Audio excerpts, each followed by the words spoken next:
everybody, and welcome back to another episode of AV Career Masterminds. Today, we're branching out a little bit from our normal AV realm that we're used to talking about, and I'm going to let Michael introduce himself and tell us where he works and what he does. Hi, Jennifer. Thanks for having me on today.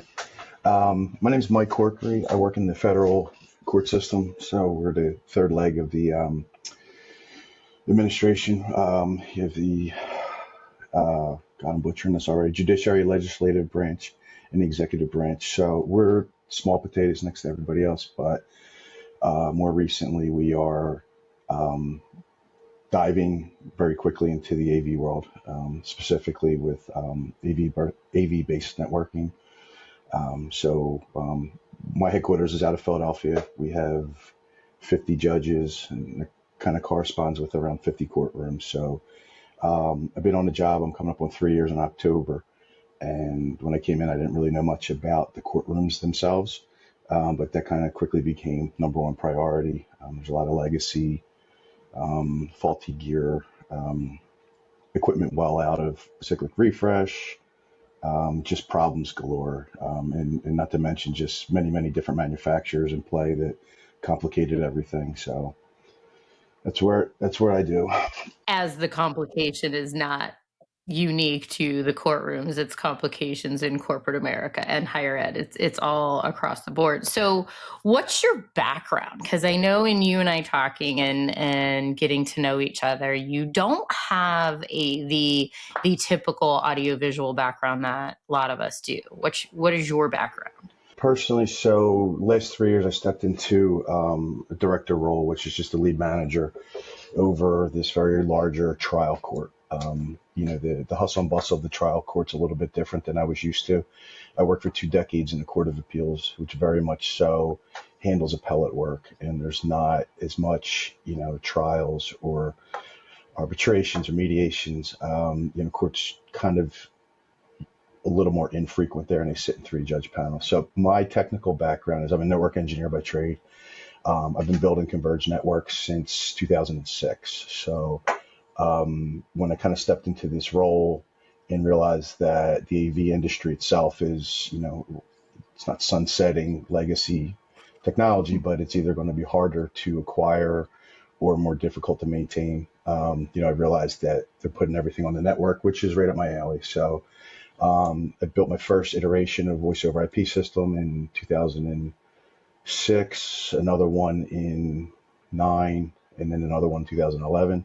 And then I had built a 27 site Cisco wireless LAN controller along with ICE networking for Wi-Fi across the Pennsylvania, New Jersey, and Delaware areas. So to me, when I had to kind of accept this challenge, I realized that it's just data, which the legacy AV people just roll their eyes at me. And I figured we would put it on the wires and figure it out as I moved along, because I had broken gear and we had antiquated technology. Yeah. So in hearing that and understanding, like you say, the legacy AV that is moving towards everything being on the network, you have, I'm going to assume, minimal fear of that, right? I'm the outlier here. So again, I haven't done anything audiovisual, specifically audio per se, based while I was building phone networks or building, converged networks for wireless. So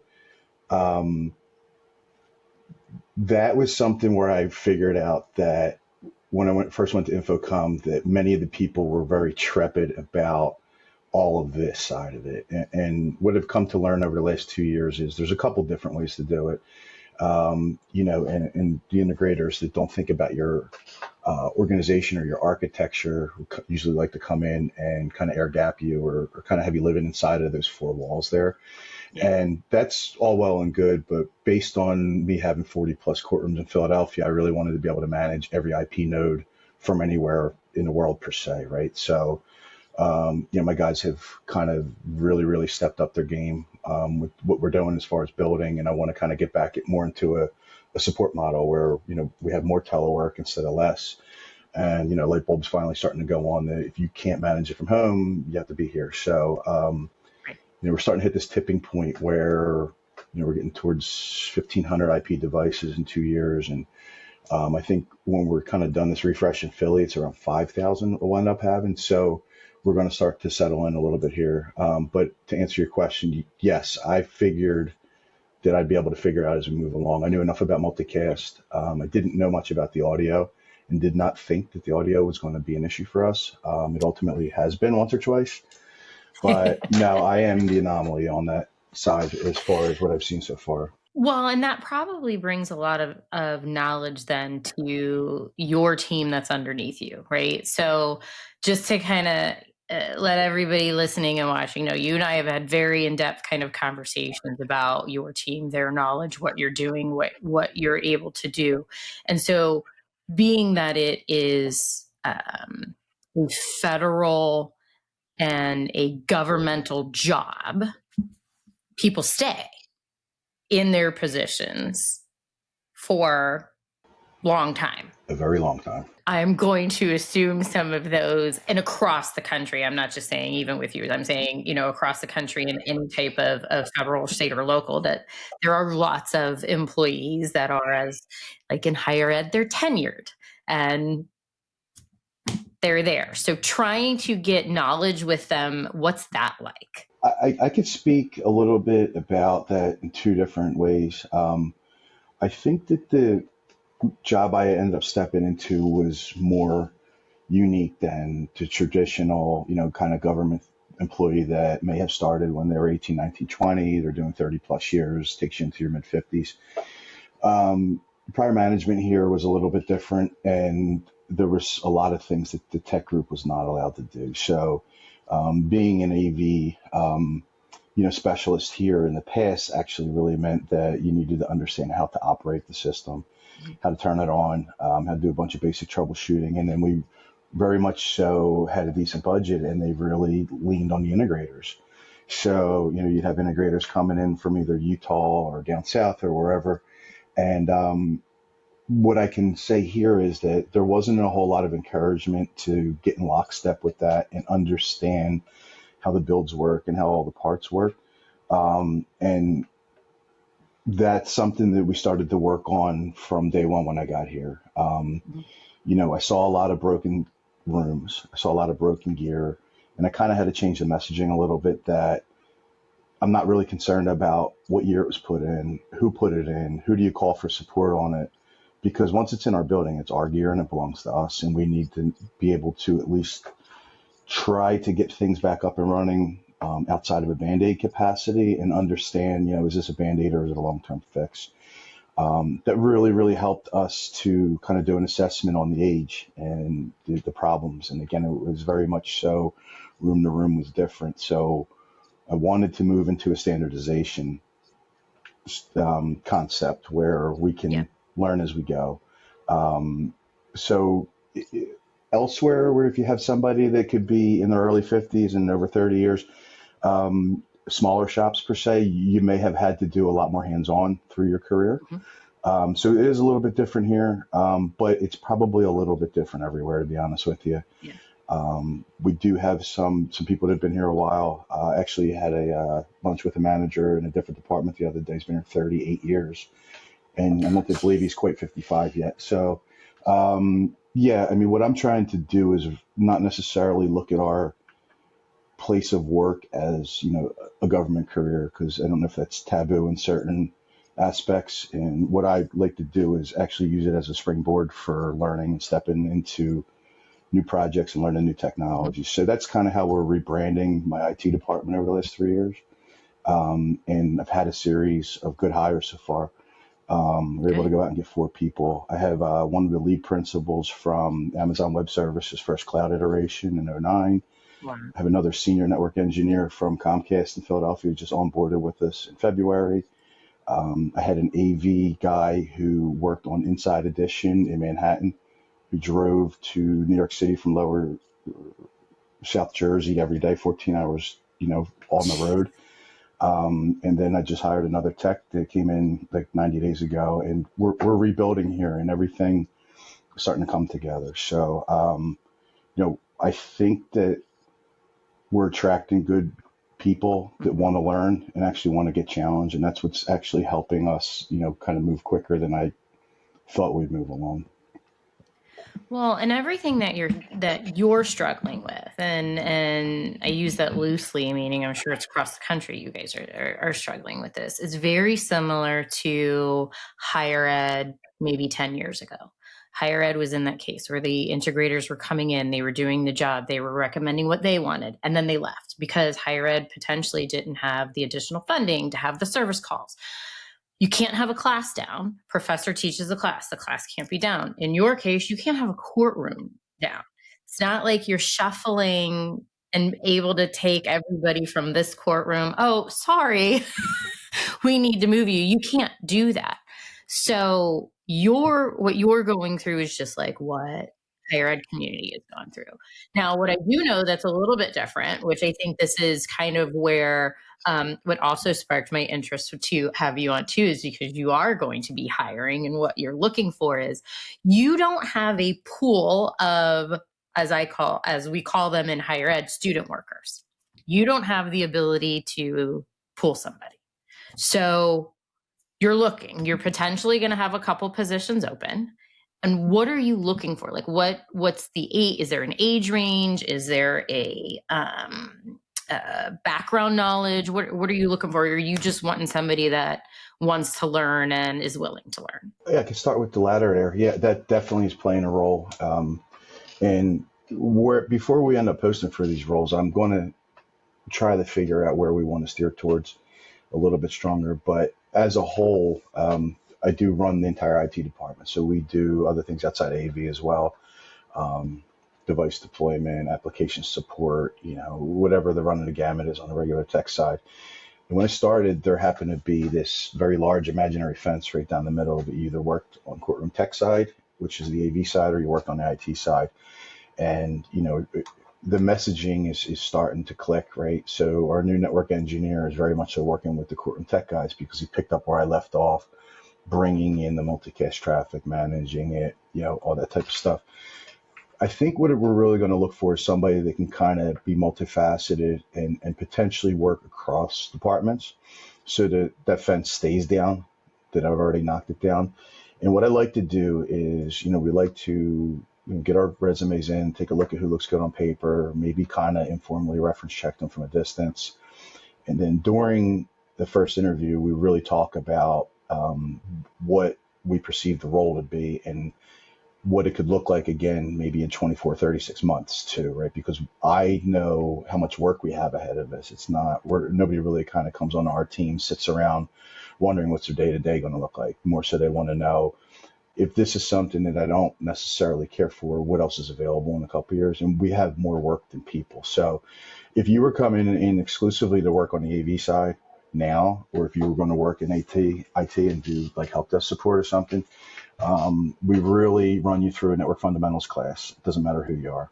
The only people I may or may not do that to is if I hired a programmer. When I say programmer, not an AV programmer, more so something for, desktop application. Because everything does hit the wire now, and we have so many devices on the production network that need to understand that you can get comfortable with the OSI model, and you understand what IP networking is and the address schemes, and just at least you understand the basics before we start to get you out in the field. So we definitely get everybody in and run them through a little bit of the fundamentals free course that I found that we like. We ran a whole team through it. We really like to put you into like a 90-day orientation where you can do some shadowing. If there's a build going on, you can understand the building, how the network kind of at least presents itself to you from, a north or south side. And we're going to kind of partner them up with people on both sides of the fence, and you'll do some support. Further down the road there, do some support with help desk, learn our inventory, learn about our products and what we're using, because they don't want to throw the kitchen sink at anybody when they first come in, unless, you have a certain amount of experience and you're ready to hit the ground running. So we are kind of targeting either entry level or, mildly intermediate skill sets where, you're looking more so to figure out, can I find a home like as a career? And like you said, the fit is equally as important as the background, right? So, we are rebuilding this team where we need everybody to work cohesively, and it's really shaping up very nicely. So, you could come in and you could be doing courtroom builds inside of 6 months, or you could come in and you could be building conference rooms inside of 6 months, or you could be taking help desk calls from judges on training, things of that nature. So I don't want to silo anybody. And when we do our interviews, we very much so tell them that I'm probably going to slice your job up into 3/1/3 or 3/25 percentiles. And we usually leave the last chunk open for you to grow into it. But, number one, you're going to be doing some end user support. You're going to have a help desk shift here and there. And then depending upon, did you come exclusively to do AV or IT, we would start to firm up some more of the responsibilities there. But then again, I always leave that last chunk available for development, because we do, after about a year working with people, I'll write up a 12-month, a 36-month, and then a 60-month IDP for them. It's loose goals to kind of keep two-way communication together, where if you got an employee or staff member that wants to do something else, I want to make sure that I'm not holding them back, and we can get them either the training or the experience that they need. So we help craft this IDPs together, and then it's just something that we are always so busy you can't get back to it. But we're carving out time on site now for people to do Audinate level 1, 2, 3 in the mastery. I have people going in CCNA route so they can get a better understanding of multicast. Very much so, still need to know PTP very well, Grandmaster clocking. So, if there's very pointed AV curriculum out there, or at least training on certain subjects, we can spin them in that direction as well. So as you're looking over, a lot of questions coming up for you after that, but as you're looking over the resumes, how important is it that any of your applicants have a bachelor's degree? Is that really important? Or are you looking at certifications and experience? No, so we take our HR system's a little bit antiquated, and there's certain levels which basically would translate to your pay coming in. And the old philosophy was, bachelor's, undergrad, this, that, and the other thing, master's.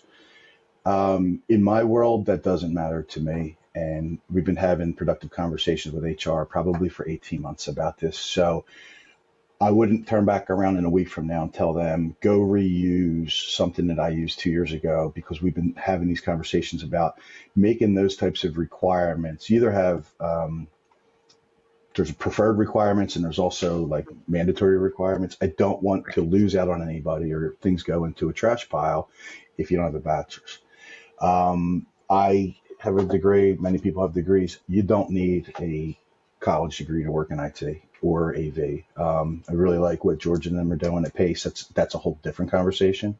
Mm-hmm. But you don't need that. So we don't take points away from there. If you're somebody who was doing some type of tech support in an office environment, that equally weighs in as somebody who has an undergrad in some faction of IT that they've never touched, for me. So we have to set them up ahead of time where I can actually see all the applicants and they get through that process. But no, you definitely not for these types of roles, because, I think that you're going to learn more in the first 6 months on the job here than you would in a 4-year, any type of university that actually has a specialty too. And that's important, because as especially as I talk, right? And that's the big focus I have with doing this podcast and talking to people, is that there's no real path for AV. We need to teach people that if they have some type of a degree in something, how you maneuver within it. But it's so hands-on. And what you're doing in Philly is going to be different, more than likely, than what the courts are doing here in Florida. I'm going to assume. There's no real standard. You're trying to put in a standard, but there's no court standard across the country, correct? Everybody can pretty much put in their courtrooms what they want? Yeah, if you have, I don't know all the procurement regs, but you can steer towards what's going to work well for you. It's a little bit difficult up front. It's not like going out into an Amazon cart, but, right. We've been able to figure out how to get there so that I don't live in the twilight zone anymore. And I have just from an audio manufacturer standpoint, we've had like 4 or 5 different types of DSPs in these rooms when I first started. Some of them aren't even in business anymore. So, I was told when I started standardization is a no-no, and that's a bad word, but our guys can't be successful if I'm putting one manufacturer's gear in one and we have to spread it out every 3 or 4 rooms to like do, equal competition. I understand the regs there, but we've been able to land on some baked in contractual vehicles that we have that allow us to procure a little bit differently. They're like the equivalent of a BPA of some sort. But no, there's in the federal courts, there's 333 sites around the country. I don't know how many are considered trial court versus, a probation department and things of that nature. Right. Just say there's 150 that are trial courts. They're broken down by 11 circuits, which are broken down by districts inside of them. And I could be putting something in different in Philadelphia than my peer in Pittsburgh, Pennsilvania is. And we have the same jobs. Right. It all depends on, again, what's your comfort level, what's your internal skill sets, what are you doing with cost, right? So what we're doing is basically buying all the gear I can possibly buy until we run out of money, and we're bringing it in and creating lab work, and we're beating up on the gear, and we're doing pre-provisioning there. So basically, I don't look at gear anymore. I use a loose number, and I'm up saying how many full tech courtrooms can I get next year?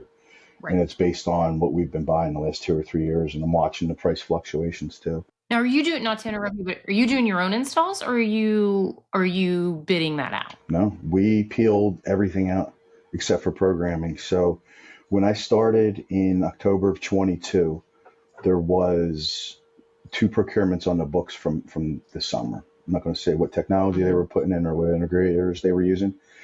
And that cost was $245,000 per courtroom, which I started to get sticker shock on. But when I looked at it, that's what everybody was paying in the country. And that's kind of the going rate. And it was almost dollar for dollar, parts to labor, right? And that's just what it is when you build a house. That's what it is when you do anything per se as a baseline.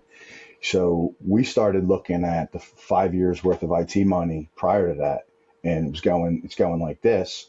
So I knew what it was when I started. And then if I wanted to stay in that model, my people were never really going to get upskilled.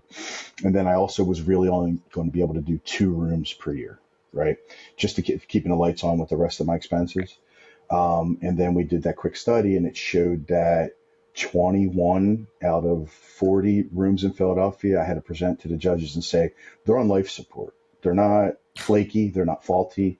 They're on life support, meaning that at any given time in the middle of a jury trial, if a controller goes out, and I don't have one, or we can't bring it back to life, you can yell at us all you'd like, but you may have to pick a jury up and all the attorneys and go to another room. And they were really doing a lot of that when we started.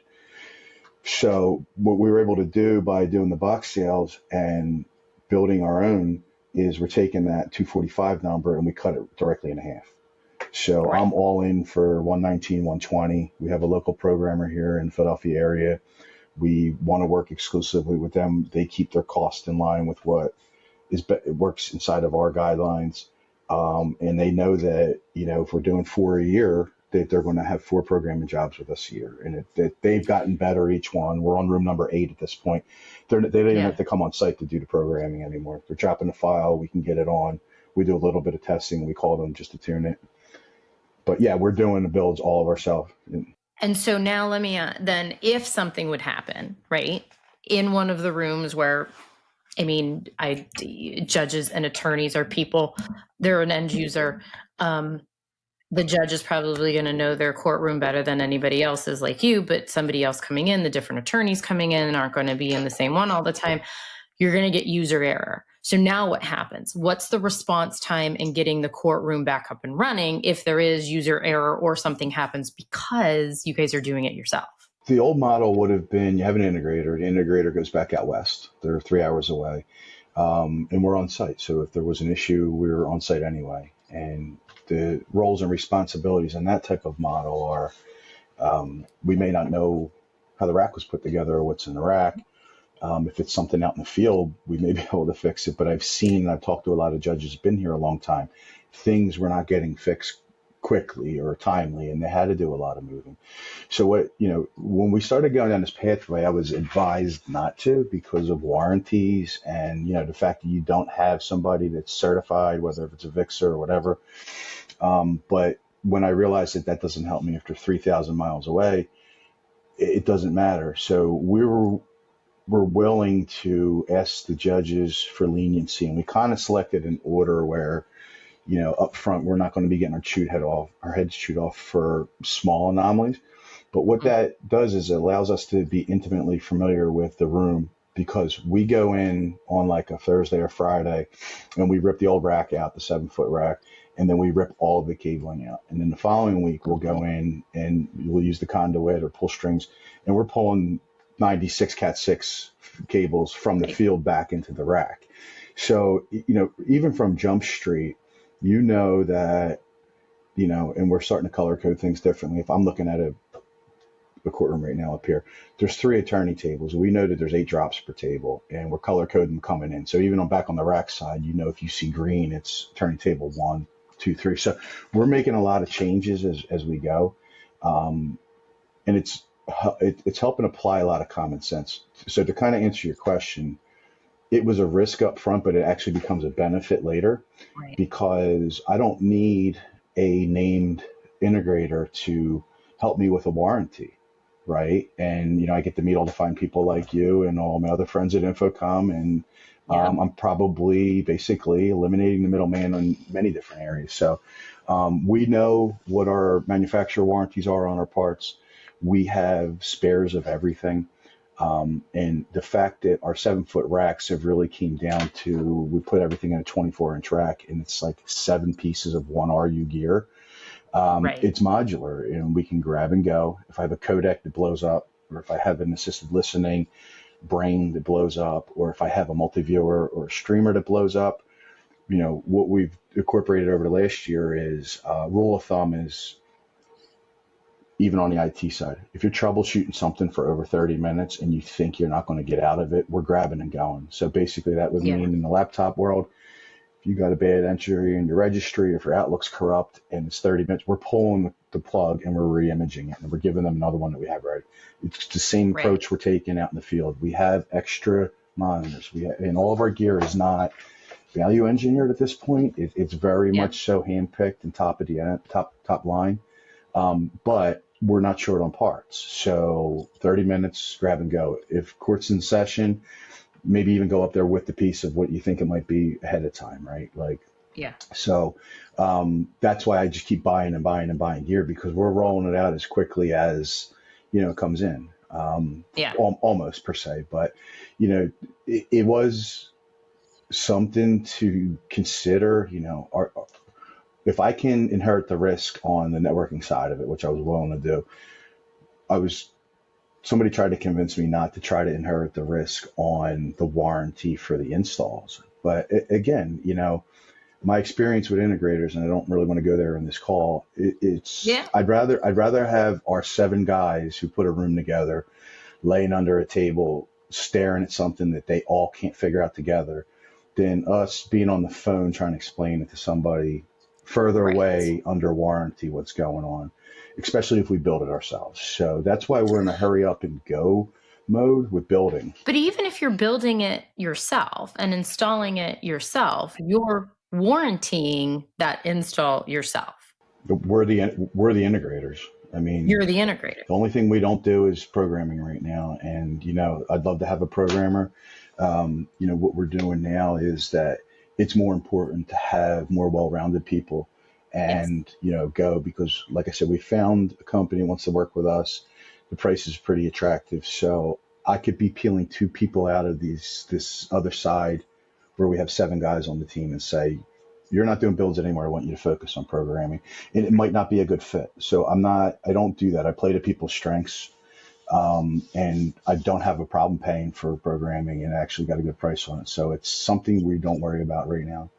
And because we're repeat customers with them, we can call them when we have an issue too. So that kind of helps a lot with what we're doing. Managing the courtroom is kind of like within the higher education space, managing and doing the classrooms. Now, what happens if someone decides they want this big video wall or they want something elaborate when you walk into the court, digital video wall, digital signage, any of those things? Are you guys taking that on, or is that where now you're going to say, no, we're going to leave that to an integrator? So we had the need for digital signage in the building.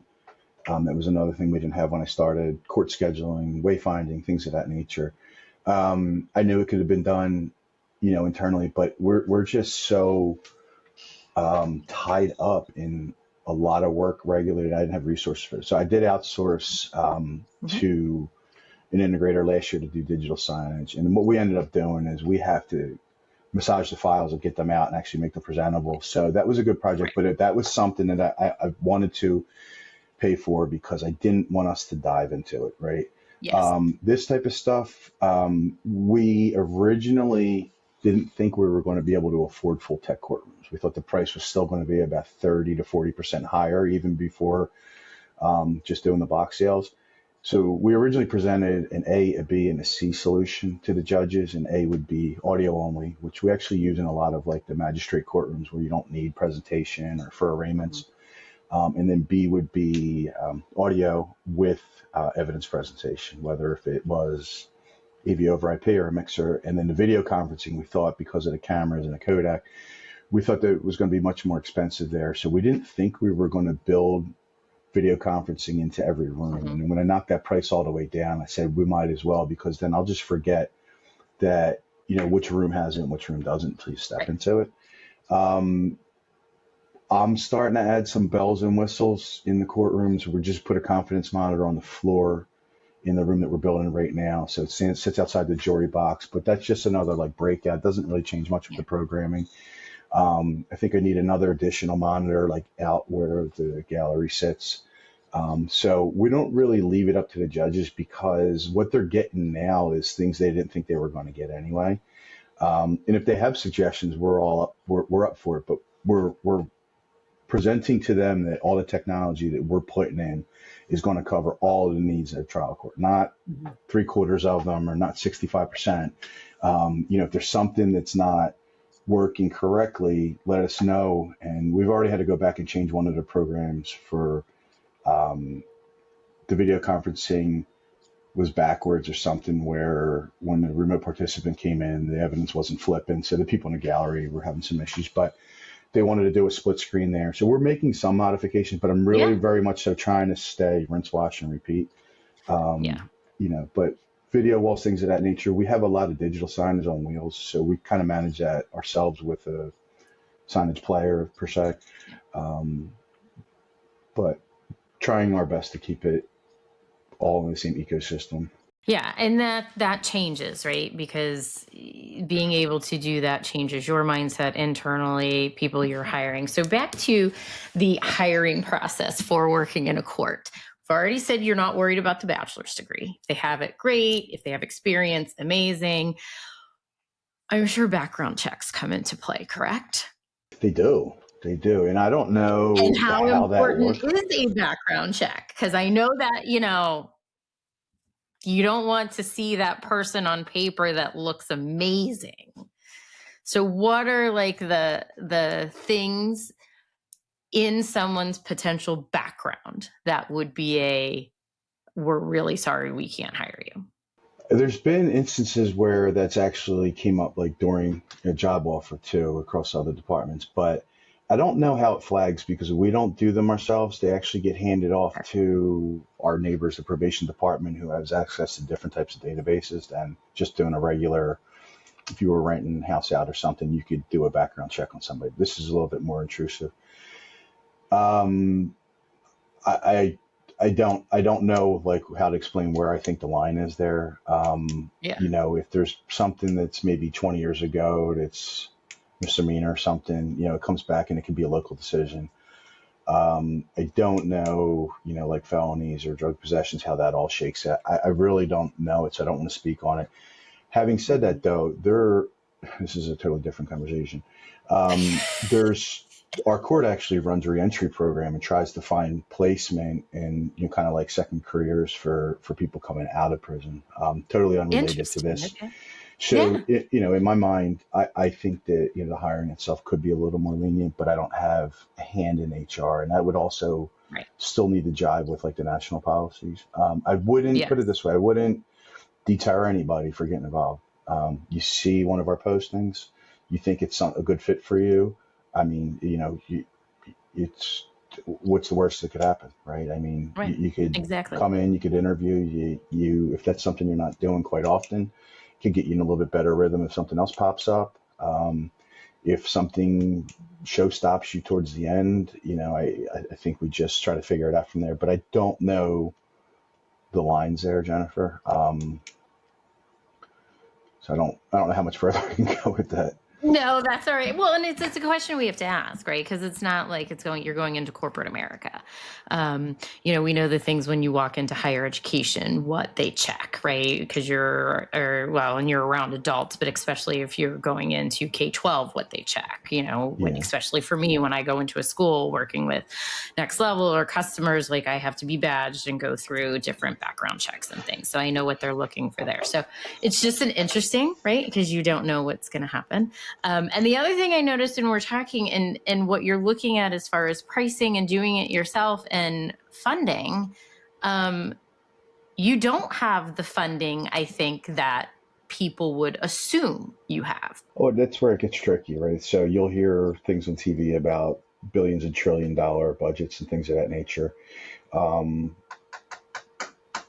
Let me try to answer this without dancing around it. So with the Doge thing that kicked off in January, February, I thought I had an idea of what the numbers were, and I ended up figuring out that I was way wrong. I'm not even minorly wrong. So there was something around 2.4 million government workers that work in civil service. So that would mean non-law enforcement, or maybe like non-judge, or I don't know if that counts for Congress and Senate things.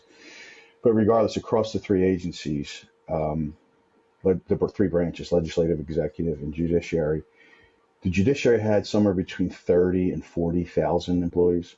And then legislative was similar, maybe even a little bit less. So call it like 25 to 35,000. So you start looking at those numbers and you're saying combined, those two branches have less than 100,000 employees, but we're still Correct. talking about 2.4 million civil servants. So that's in the executive branch. I don't know how that forks out, whether if it's DOD or, there was a lot of other departments that they closed in general. So a lot of that big money that I hear on the news all the time is defense money, the billions and the Yeah. trillions. And our allocations for what we do come from Congress. And I'm fairly certain that in my particular court, it's based on the number of trials that you have and the number of filings. Okay. And there's metrics that come out of the case management department that kind of illustrate what your staffing model should be. Again, along with what you should be getting for, are you making improvements in these courtrooms other than technology? Are you doing a cyclic refresh for carpet or paint or fixing walls? So we do get two types of budgets. We get my technology budget, and then the space and facilities group gets money as well. That comes in off of a calculator, down to the penny. And to me, I'm getting what I need, but I'm bargain shopping everything. I'm Mhm. shaking every tree that I can, while I'm still buying name brand high quality stuff. But Right. we're more financially aware, that I don't have a lot of money in the big picture, and it's really only going to get worse.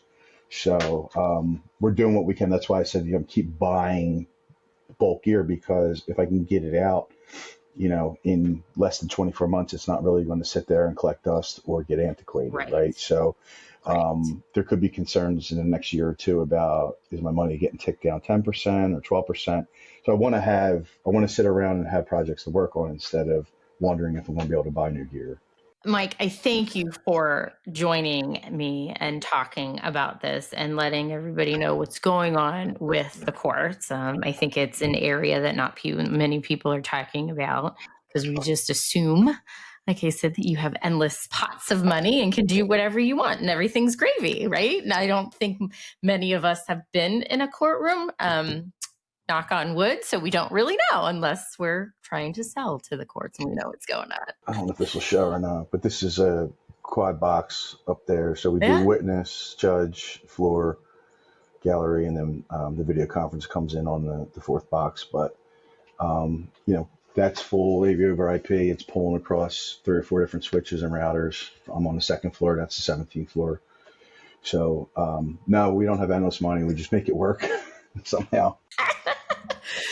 So you've got those positions that are coming. So if anybody is listening and watching and you seem to be interested in that potential position and when it's going to launch, Michael, how can they get in touch with you? I'm hoping I can partner with you. We don't have a recruitment and retention mechanism. So many of the hires that I've already lucked out with, I've kind of like pounded the pavement on my own, created a little bit of a network, let them know things are probably coming. But I mean, what I usually do is I'll post my roles out on LinkedIn. So you can probably find me out there. I'm hoping to have one, if not both of them up in the next 4 to 6 weeks. I could put them out today. We want to sit on it another couple of weeks and figure out structure wise, where do we actually need those skills that I may have a gap in the department in right now, and maybe start to dial in the posting a little bit more towards that. So I don't want to just blindly send some things out and think about it afterwards and say I missed something. Anybody listening or watching, reach out to me. I can get in touch with Mike. We can help you. So you can always reach out to me too. That's great, Jennifer. I appreciate you having me on. Thanks, everybody. And like we said, remember, just because it's not our typical AV thought process with it being the courts, it is something that is a need. It is something that these people working in the AV and IT portion of the courts need and want to understand the technology, need the training. And as we always say, we are all more than words on paper. And please take a listen to all my friends here on AVNation Media and all our podcasts that we have available. Thanks, everybody. The network for the AV industry. What are you listening to? This is AV. This is AVNation. This is AVNation.